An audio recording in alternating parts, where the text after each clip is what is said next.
দর্শক, আপনাদের কাছে আমার একটাই বিচার, এইটা আমার বাবার দাদার জমি, এই সাইডে আমার চাচার জমি, এই সাইডে আমাগো জমিন।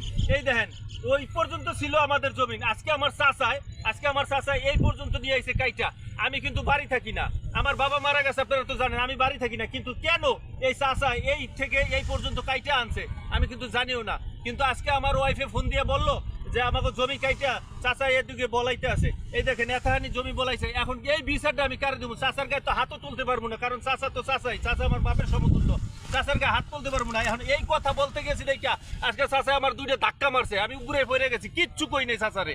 কিন্তু তারপর দেখেন এই যে জমি, ওই পর্যন্ত আমাদের জমি ছিল, চাচা এই পর্যন্ত কাইটা এই প্রায় 2-3 হাত কাইটা এই পর্যন্ত উঠাইছে।